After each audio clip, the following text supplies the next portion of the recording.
All right, for this explainer, we're going to put on our CFO hats. Forget the hype around AI for a minute. We're here to talk about the new P&L, the profit and loss statement. We are going to run the actual numbers on digital labor and figure out its real financial impact on the bottom line.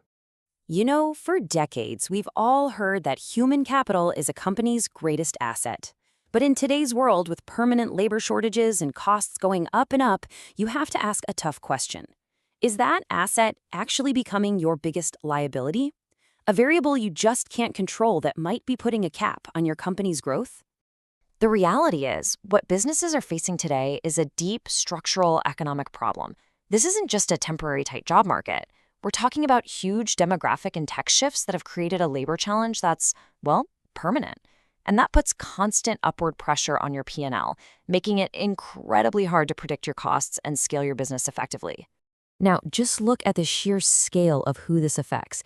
This isn't some niche problem for a few companies.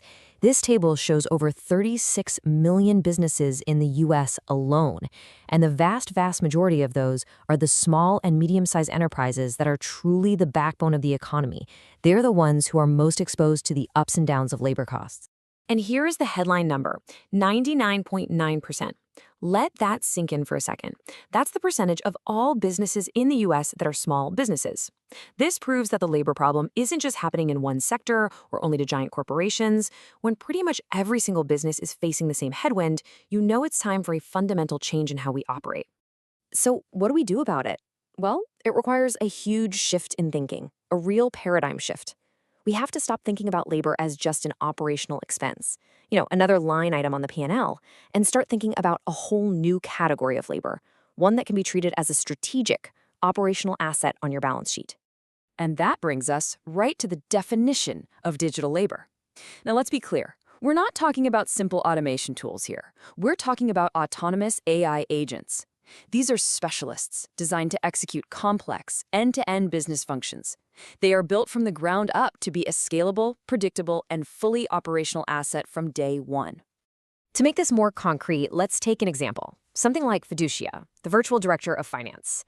See, this isn't just a piece of software you have to manage. It's a strategic asset you deploy.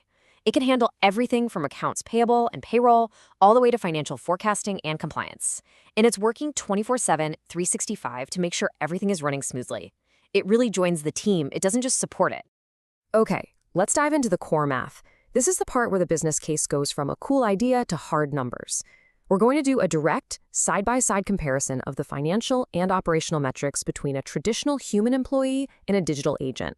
Let's start with the most obvious comparison, the direct cost. A human employee might have a baseline salary of, say, $60,000 a year. The equivalent digital agent performing a director-level function has an annual subscription cost of just under $2,400. The difference is, well, it's absolutely staggering. But cost is only half of the story. Now let's look at available hours. A human employee gives you about 2,080 hours of labor per year. A digital agent? It's on 24/7, 365 days a year for a total of 8,760 available hours. It doesn't take breaks, it doesn't take vacations, and it never calls in sick. So, what does that huge difference in available hours actually mean for your business's productivity? This is where we get to calculate the output multiplier. And this is a key metric for understanding the true ROI here. And that brings us to the hero number, 4.21x. So where do we get that? It's actually simple math. You divide the 8,760 available hours of a digital agent by the 2,080 hours of a human employee. What you get is 4.21. This means for every single unit of output from a person, a digital agent has the potential to produce over 4 times more simply by being continuously available.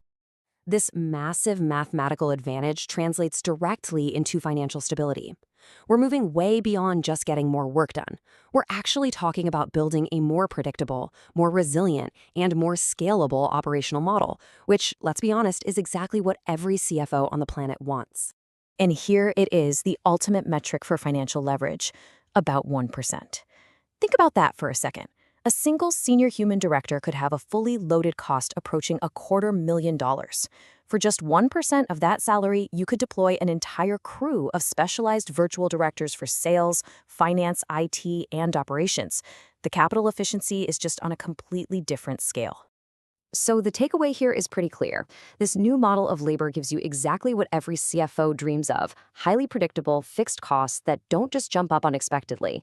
It delivers scalable output that can grow with your demand instantly, without going through a long, painful hiring process. And the end result of all that is a stabilized P&L, one that's insulated from the chaos of the traditional labor market. So we'll end with this question. The financial and operational structures that many of us still use today, they were designed for an industrial age of manual labor and linear growth. But the numbers we've just walked through suggest a new digital reality. So the only question left to ask is, which age is your P&L really prepared for?